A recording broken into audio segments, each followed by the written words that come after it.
हाय, मैं हूँ stranger explainer और आज हम बात करेंगे आधुनिक युग में मानसिक उपचार की। जैसे जैसे विज्ञान और तकनीक ने तरक्की की, वैसे वैसे मानसिक उपचार की विधियां भी विकसित हुई। लेकिन क्या आप जानते हैं कि आज के समय में भी हमारे अवचेतन मन की शक्ति मानसिक उपचार में एक महत्वपूर्ण भूमिका निभाती है। चलिए जानते हैं कि कैसे आधुनिक युग में मानसिक उपचार के लिए पुरानी और नई विधियों का मिश्रण हो रहा है। आधुनिक युग में मानसिक उपचार की प्रमुख विधियां एक मेडिटेशन और माइंडफुलनेस, ध्यान और एकाग्रता। ध्यान और माइंडफुलनेस केवल प्राचीन काल की विधियां नहीं हैं, ये आधुनिक चिकित्सा का भी महत्वपूर्ण हिस्सा बन चुकी हैं। आज के व्यस्त जीवन में मानसिक तनाव और चिंता आम है और इन्हें कम करने के लिए ध्यान एक शक्तिशाली तकनीक है। माइंडफुलनेस आपको वर्तमान क्षण में जीने की कला सिखाता है, जिससे आपका मन शांति और संतुलन में रहता है। वैज्ञानिक रूप से भी यह सिद्ध हो चुका है कि ध्यान मानसिक बीमारियों को कम करने में मददगार है। साइकोथेरेपी, मनोचिकित्सा। आधुनिक युग में मानसिक उपचार के लिए साइकोथेरेपी एक बेहद महत्वपूर्ण विधि बन चुकी है। इसमें प्रशिक्षित थेरेपिस्ट लोगों को उनके मानसिक तनाव, डिप्रेशन और अन्य भावनात्मक समस्याओं से निपटने में मदद करते हैं। यह उपचार विधि एक गहन संवाद पर आधारित है, जिसमें व्यक्ति अपने विचारों और भावनाओं को समझता है और उन्हें सही तरीके से प्रबंधित करना सीखता है। मनोवैज्ञानिक दवाएं। साइकियाट्रिक मेडिकेशन तकनीक की प्रगति के साथ मानसिक बीमारियों के उपचार के लिए कई दवाइयां भी विकसित हो चुकी हैं। ये दवाएं मस्तिष्क के रासायनिक असंतुलन को ठीक करती हैं, जिससे डिप्रेशन, एंजाइटी और अन्य मानसिक बीमारियों के लक्षणों को नियंत्रित किया जा सकता है। हालांकि इन दवाओं का उपयोग ध्यान और साइकोथेरेपी के साथ संयोजन में अधिक प्रभावी होता है। मस्तिष्क की नई तकनीकें। आज के युग में neurofeedback, transcranial magnetic stimulation (TMS) और ब्रेन इमेजिंग जैसी तकनीकें मानसिक उपचार के क्षेत्र में क्रांति ला रही हैं। इन तकनीकों से मस्तिष्क की गहरी प्रक्रियाओं को समझा जा सकता है और मानसिक विकारों का उपचार किया जा सकता है। आधुनिक युग में मानसिक उपचार। वह कौन सी चीज है जो उपचार करती है? यह उपचारक शक्ति कहाँ रहती है और इसका लाभ कैसे लिया जा सकता है? ये सभी सवाल हमारे लिए बहुत अहम हैं। इन सभी का एक ही जवाब है, उपचारक शक्ति हर व्यक्ति के अवचेतन मन में निवास करती है और रोगी के बदले हुए मानसिक नजरिए से यह सक्रिय हो जाती है। किसी भी मानसिक या धार्मिक वैज्ञानिक उपचारक, मनोवैज्ञानिक, मनोविश्लेषक या डॉक्टर ने कभी किसी मरीज को ठीक नहीं किया है। एक पुरानी कहावत है, डॉक्टर घाव पर पट्टी बांधता है, ईश्वर उसे ठीक करता है। मनोवैज्ञानिक या मनोविश्लेषक मरीज के मानसिक अवरोध हटाकर प्रभावी परिवर्तन लाता है, ताकि उपचारक सिद्धांत सक्रिय हो सके और रोगी दोबारा स्वस्थ हो सके। इसी तरह सर्जन शारीरिक अवरोध हटाता है, ताकि उपचारक प्रवाह सामान्य ढंग से काम कर सके। कोई भी डॉक्टर या सर्जन या मानसिक विज्ञान का प्रयोग करने वाला पूरी तरह से यह दावा नहीं कर सकता कि उसने मरीज को ठीक कर दिया। उपचारक शक्ति एक ही है, हालांकि इसे अलग अलग नामों से पुकारा जाता है, प्रकृति, जीवन, ईश्वर, रचनात्मक ज्ञान, लेकिन वास्तविकता में ये सभी अवचेतन शक्ति की ओर इशारा करने के भिन्न भिन्न तरीके हैं। जैसा हम पहले ही देख चुके हैं, हम स्वयं में मौजूद उपचारक जीवन सिद्धांत के प्रवाह के मानसिक, भावनात्मक और शारीरिक अवरोधों को कई तरीकों से हटा सकते हैं। आपके अवचेतन मन में रहने वाला यह उपचारक सिद्धांत आपको सभी मानसिक तथा शारीरिक रोगों से मुक्त कर सकता है और करेगा, बशर्ते आप या कोई दूसरा व्यक्ति इसे सही दिशा दे।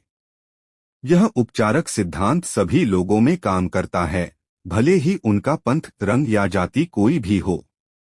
इसका प्रयोग करने और इस उपचारक प्रक्रिया का लाभ लेने के लिए आपको किसी विशेष चर्च का सदस्य बनने की जरूरत नहीं है। आपका अवचेतन आपके हाथ के जले हुए या कटे हुए हिस्से को ठीक कर देगा, भले ही आप नास्तिक या संशयवादी हों। आधुनिक मानसिक चिकित्सा इस सच्चाई पर आधारित है कि जैसी आपकी आस्था होगी, आपके अवचेतन मन की असीमित बुद्धिमत्ता और शक्ति की प्रतिक्रिया भी वैसी ही होगी। मानसिक विज्ञान का प्रयोग करने वाले या पादरी बाइबल के आदेश का पालन करते हैं, यानी वे अपने कमरे में जाकर दरवाजा बंद कर लेते हैं, जिसका मतलब है कि वे अपने मस्तिष्क को स्थिर कर लेते हैं, शिथिल कर लेते हैं और असीमित उपचारक शक्ति के बारे में सोचने लगते हैं। अपने भीतर मौजूद वे अपने मस्तिष्क का द्वार सभी बाहरी व्यवधानों तथा वस्तुओं के लिए बंद कर लेते हैं।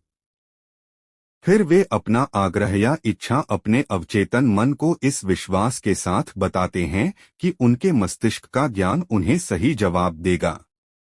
जानने की सबसे अद्भुत बात यह है, इच्छित परिणाम की कल्पना करें और इसकी वास्तविकता को महसूस करें। असीमित जीवन सिद्धांत आपके चेतन चुनाव और आपके चेतन आग्रह पर प्रतिक्रिया करेगा। यही इस वाक्य का अर्थ है कि विश्वास रखें कि आपको मिल गया है और आपको मिल जाएगा। प्रार्थना चिकित्सा का प्रयोग करते समय आधुनिक मानसिक वैज्ञानिक यही काम करता है। उपचार की एक प्रक्रिया। दुनिया की हर चीज में सिर्फ एक ही शाश्वत उपचारक सिद्धांत काम कर रहा है, चाहे वह बिल्ली, कुत्ता, पेड़, घास, हवा, धरती हो, क्योंकि हर चीज सजीव है। यह जीवन सिद्धांत प्राणी, वनस्पति और खनिज साम्राज्यों में सहजबोध और विकास के नियम के रूप में काम करता है। चूंकि मनुष्य इस जीवन सिद्धांत के बारे में चेतन रूप से जागरूक होता है, इसलिए हम खुद को अनगिनत तरीकों से लाभ पहुंचाने के लिए इसका सचेतन प्रयोग कर सकते हैं। इस शाश्वत सिद्धांत का प्रयोग करने के कई भिन्न तरीके, तकनीकें और विधियां हैं, लेकिन उपचार की सिर्फ एक ही प्रक्रिया है, वह है आस्था, क्योंकि आपकी आस्था के अनुरूप ही आपको परिणाम मिलेगा। विश्वास का नियम। दुनिया के सभी धर्म विश्वास के रूप हैं और ये विश्वास कई तरीकों से स्पष्ट किए जाते हैं। जीवन का नियम विश्वास है। अपने जीवन और ब्रह्मांड के बारे में आपके विश्वास क्या है? जैसा आपको विश्वास होगा, वैसा ही आपको मिलेगा।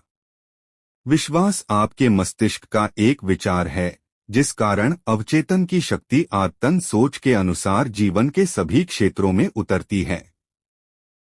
आपको एहसास करना चाहिए कि जब बाइबल आस्था का जिक्र करती है, तो यह किसी अनुष्ठान, समारोह, रूप, संस्था या फॉर्मूले में विश्वास के बारे में नहीं बोल रही है।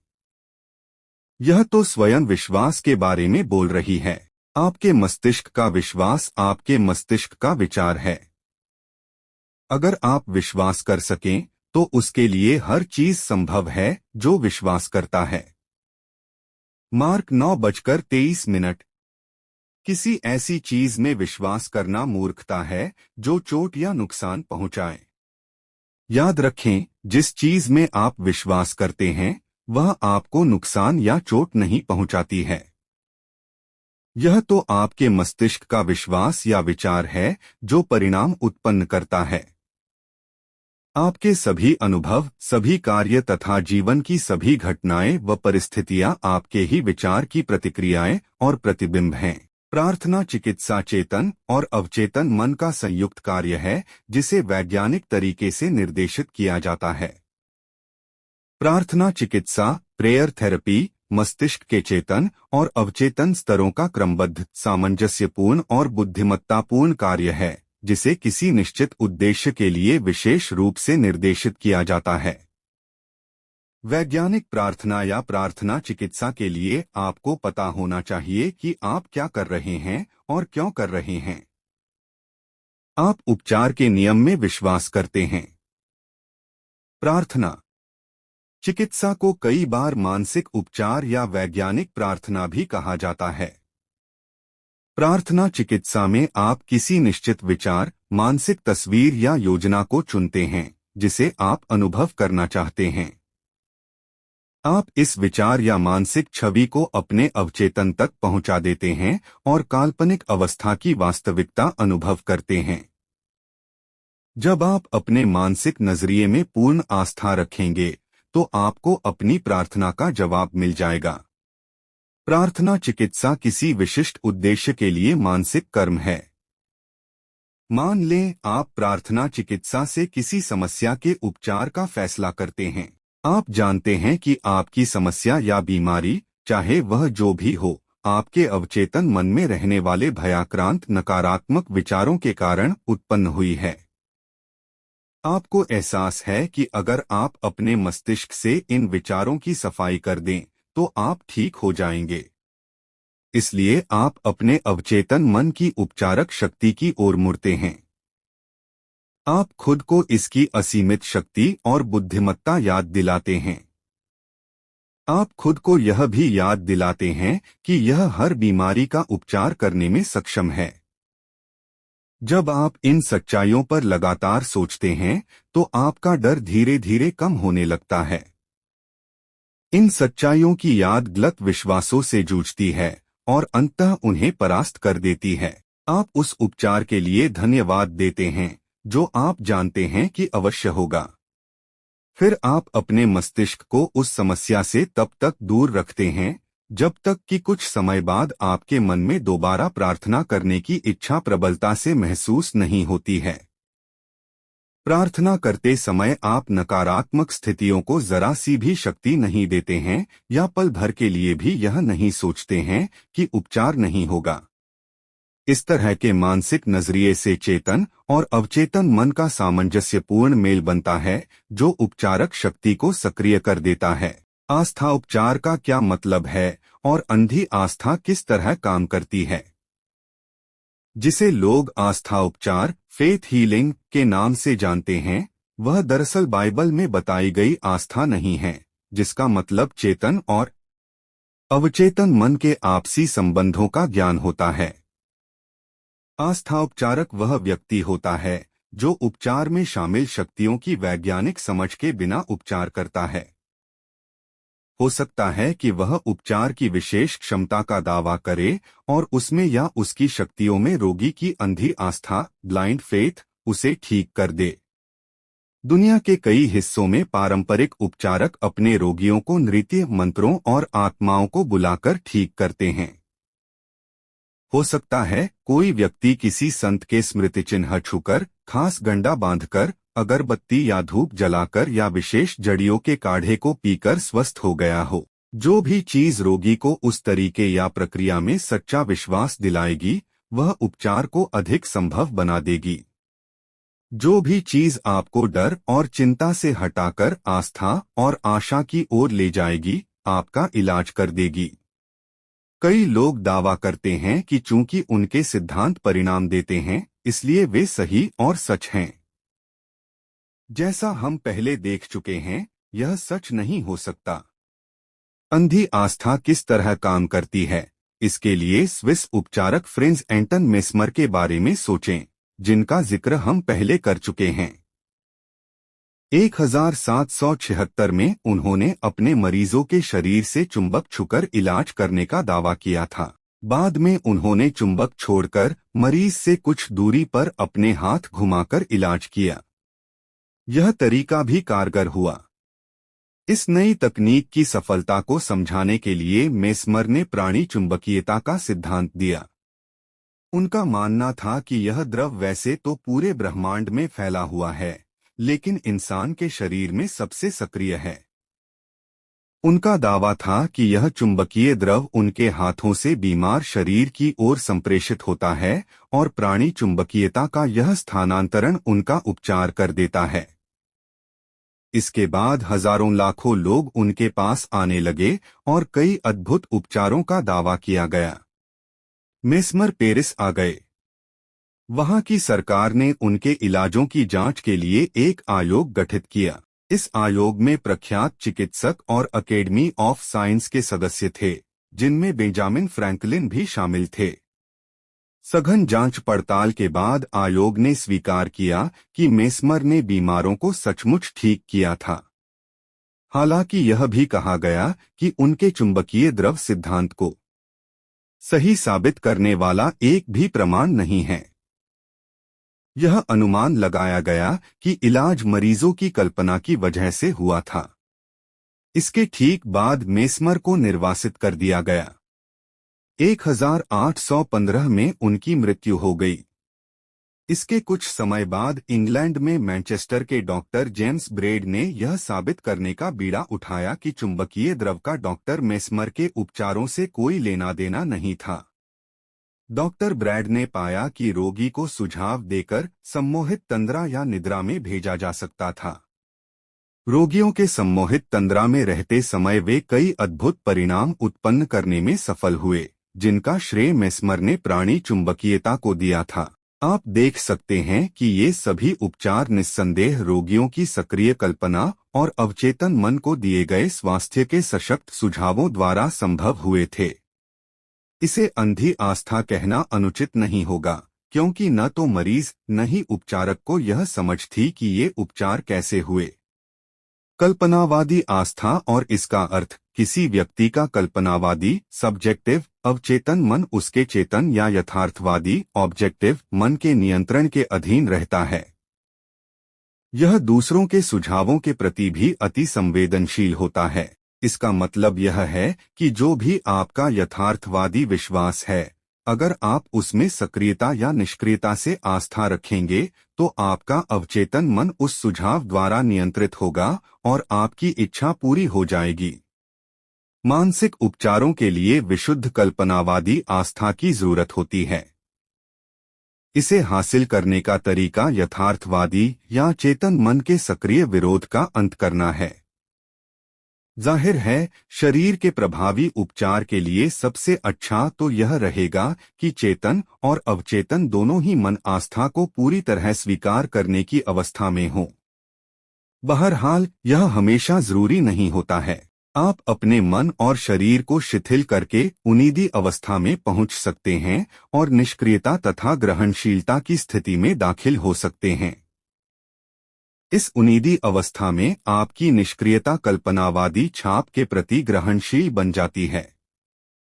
एक व्यक्ति ने मुझसे एक बार पूछा, ऐसा कैसे हो गया कि उस पादरी ने मुझे ठीक कर दिया? जब उसने मुझे बताया कि रोग जैसी कोई चीज नहीं होती है और इसका कोई अस्तित्व ही नहीं होता है, तो मैंने उसके एक भी शब्द पर यकीन नहीं किया। मुझे लगा कि वह मेरी बुद्धि का अपमान कर रहा है, लेकिन इसके बावजूद मैं ठीक हो गया। ऐसा कैसे हो सकता है? जैसा मैंने इस व्यक्ति को बताया, इसका स्पष्टीकरण आसान है। वह पादरी के शांतिदायक शब्दों से शांत हो गया।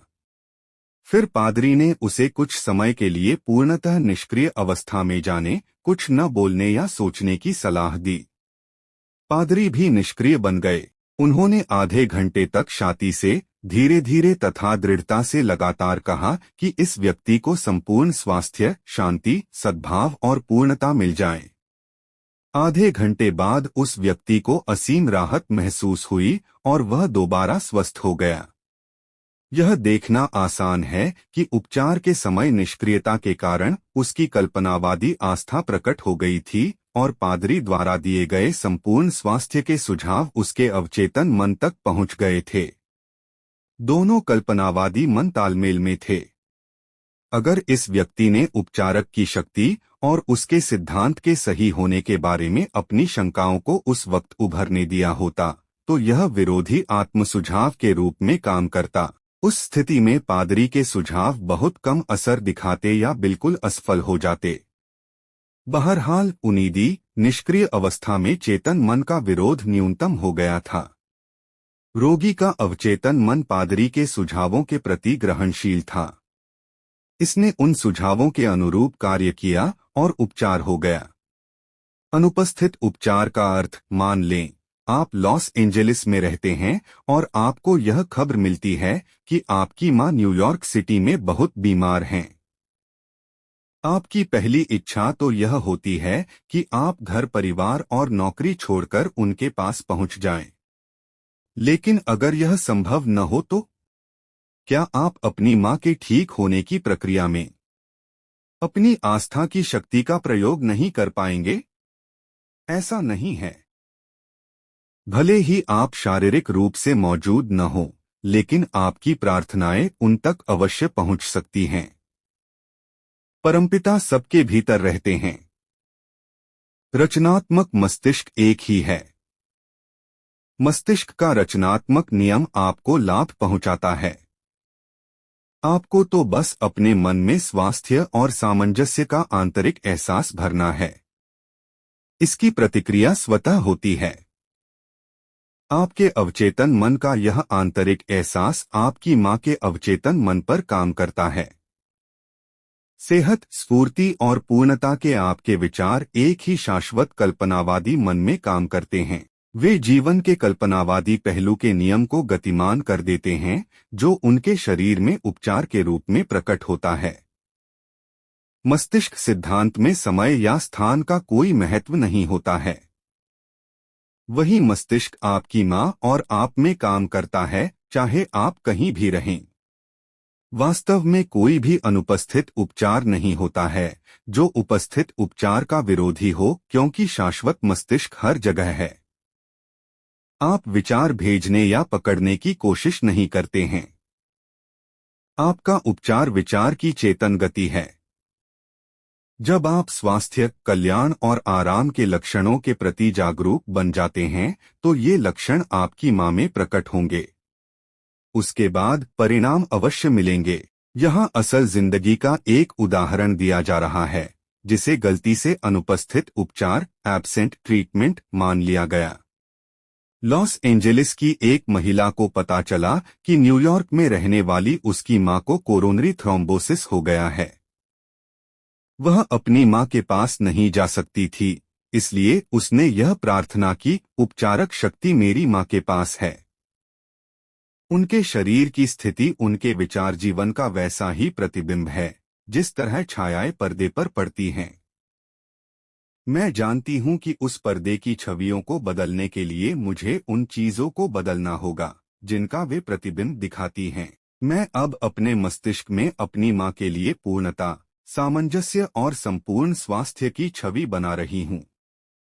जिस असीमित उपचारक शक्ति ने मेरी मां का शरीर और उनके सभी अंग बनाए हैं, वह उनके अस्तित्व के हर परमाणु में भर रही है और उनके शरीर की हर कोशिका से शांति की धारा प्रवाहित हो रही है। डॉक्टरों को दैवी मार्गदर्शन मिल रहा है। जो भी मेरी मां को छू रहा है, उसे सही काम करने का मार्गदर्शन मिल रहा है। मैं जानती हूं कि रोग अंतिम सच नहीं है। अगर ऐसा होता, तो किसी का उपचार नहीं हो पाता। मैं प्रेम और जीवन के असीमित सिद्धांत की समर्थक हूं। मैं जानती हूं और यह आदेश देती हूं कि मेरी मां के शरीर में सामंजस्य, सेहत और शांति व्यक्त हो रही है। उसने दिन में कई बार यह प्रार्थना दोहराई। कुछ दिन बाद उसकी मां की हालत में उल्लेखनीय सुधार हुआ। उनका हृदय रोग चिकित्सक हैरान था और उसने ईश्वर में प्रबल आस्था के लिए उन्हें बधाई दी। बेटी के मस्तिष्क के पूर्ण आस्था के साथ स्वीकार किए गए निष्कर्ष ने शाश्वत अवचेतन मन में व्याप्त रचनात्मक ऊर्जा को सक्रिय कर दिया। यह उसकी मां के शरीर में संपूर्ण स्वास्थ्य और सामंजस्य के रूप में प्रकट हुई। बेटी ने अपनी मां के बारे में जो सोचा, वह उसकी मां के अनुभव में अभिव्यक्त हुआ। अवचेतन मन के गतिशील कर्म को सक्रिय करना। मेरी एक मनोवैज्ञानिक मित्र ने मुझे बताया कि एक महत्वपूर्ण अंग की बायोप्सी में कैंसर की कोशिकाएं मिलीं। डॉक्टर ने पीड़ादायक और खतरनाक उपचार का सुझाव दिया। इसके लिए हाँ करने से पहले मेरी मित्र ने एक और तकनीक आजमाई। हर रात में सोने से पहले वह शांति से यह विश्वास जताती थी, हर कोशिका, नस, तंत्रिका और अंग अब पूर्ण, दोषरहित और आदर्श बन रहा है। मेरे पूरे शरीर में स्वास्थ्य और सामंजस्य दोबारा लौट रहा है। लगभग 1 महीने में पूर्ण उपचार हो गया। बाद के परीक्षणों में पता चला कि कैंसर की कोशिकाएं अब नहीं बची थीं। मैं इससे बहुत प्रभावित हुआ, लेकिन मेरी जिज्ञासा जाग गई। मैंने उससे पूछा कि वह सोने से पहले अपना निश्चय क्यों दोहराती थी। उसने बताया, एक बार किसी दिशा में सक्रिय होने पर अवचेतन मन का काम नींद के दौरान भी चलता रहता है। इसीलिए यह बहुत जरूरी है कि आप सोने से पहले अवचेतन मन को कोई लाभकारी काम सौंप दें। यह बहुत समझदारी भरा जवाब था। यह भी ध्यान दें कि सामंजस्य और पूर्ण स्वास्थ्य के बारे में सोचते समय उसने एक बार भी अपनी बीमारी का नाम नहीं लिया। मैं प्रबलता से सुझाव देता हूं कि आप अपनी बीमारियों के बारे में बोलना बंद कर दें या उनका नाम न लें, खास तौर पर सोने से ठीक पहले के घंटों में। उन्हें जिस एकमात्र स्रोत से जीवन मिलता है वह है आपका ध्यान और डर। ऊपर जिस मनोवैज्ञानिक का जिक्र किया गया है उसकी तरह मानसिक सर्जन बने। फिर आपकी मुश्किलें भी उसी तरह दूर हो जाएंगी जिस तरह निर्जीव शाखाएं किसी पेड़ से टूट जाती हैं। इसके विपरीत यदि आप लगातार अपने दर्द और लक्षणों की रट लगाए रहते हैं तथा उनके बारे में बात करते हैं तो आप उनकी शक्ति बढ़ा देते हैं। आप उस गतिशील कर्म को रोकते हैं जो आपके अवचेतन मन की उपचारक शक्ति और ऊर्जा को सक्रिय करता है। यही नहीं, आपके ही मस्तिष्क के नियम द्वारा ये कल्पनाएं आकार लेने लगती हैं। वही चीज हो गई जिसका मुझे बड़ा डर था। अपने मस्तिष्क में जीवन की महान सच्चाइयां भरें और प्रेम की रोशनी की ओर बढ़े। आपकी सेहत बढ़ाने के सूत्र 1। पता लगाए कि वह कौन सी चीज है जो आपका उपचार करती है। विश्वास करें कि अवचेतन मन को दिए गए सही निर्देश आपके मस्तिष्क और शरीर का उपचार कर देंगे। 2 अवचेतन मन को अपने आग्रह या इच्छाएं बताने की एक निश्चित योजना बना लें। 3 इच्छित परिणाम की कल्पना करें और इसकी वास्तविकता महसूस करें। इसे लगातार करें, आपको निश्चित रूप से परिणाम मिलेंगे। 4 फैसला करें कि विश्वास क्या है। जान लें कि विश्वास आपके मन का एक विधार है और आप जो सोचते हैं आप उसकी रचना करते हैं। 5 बीमारी या नुकसान या चोट पहुंचाने वाली किसी चीज में विश्वास करना मूर्खता है। संपूर्ण स्वास्थ्य, समृद्धि, शांति, दौलत और दैवी मार्गदर्शन में विश्वास करें। 6 आप जिन महान और उदात्त विचारों के बारे में आदतन सोचते हैं वे महान कर्म बन जाते हैं। 7 अपने जीवन में प्रार्थना उपचार की शक्ति लागू करें। निश्चित योजना, विचार या मानसिक तस्वीर चुन लें। उस विचार के साथ मानसिक और भावनात्मक तालमेल बनाएं। जब आप अपने मानसिक नजरिए के प्रति आस्थावान रहेंगे तो आपकी प्रार्थना का जवाब मिल जाएगा। 8 हमेशा याद रखें, अगर आप सचमुच उपचार की शक्ति पाना चाहते हैं तो आप इसे आस्था के जरिए पा सकते हैं, जिसका मतलब है अपने चेतन और अवचेतन मन की कार्यविधि का ज्ञान। आस्था समझ से आती है। 9 अंधी आस्था का मतलब है कि उपचारक शक्तियों की वैज्ञानिक समझ के बिना भी सफल उपचार हो सकता है। 10 अपने बीमार प्रियजनों के लिए प्रार्थना करना सीखें। अपने मन को शांत कर लें। सेहत, स्फूर्ति और पूर्णता के आपके विचार शाश्वत कल्पनावादी मस्तिष्क के माध्यम से आपके प्रियजन के मस्तिष्क में महसूस किए जाएंगे और प्रकट होंगे। आज हमने जाना कि कैसे आधुनिक युग में मानसिक उपचार ने एक नया रूप ले लिया है।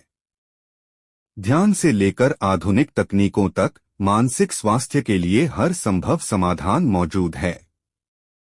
मानसिक उपचार में विज्ञान और प्राचीन ज्ञान का यह संयोजन हमारे मानसिक और शारीरिक स्वास्थ्य के लिए बेहद प्रभावी है। मुख्य बिंदुओं का संक्षेप में पुनरावलोकन। 1 ध्यान और माइंडफुलनेस मानसिक तनाव और चिंता को दूर करने में सहायक हैं। 2 साइकोथेरेपी से व्यक्ति मानसिक और भावनात्मक समस्याओं का सामना कर सकता है। 3 मानसिक बीमारियों के उपचार के लिए दवाएं और नई मस्तिष्क तकनीकें बेहद प्रभावी हैं। अगर आपको यह वीडियो पसंद आया हो तो लाइक और सब्सक्राइब करना न भूलें। और अगर आपके कोई सवाल या सुझाव हैं तो कमेंट सेक्शन में लिखें। मैं हूं स्ट्रेंजर एक्सप्लेनर और याद रखें, मानसिक स्वास्थ्य की कुंजी आपके ही हाथों में है। अपने मन को समझें और उसका ख्याल रखें।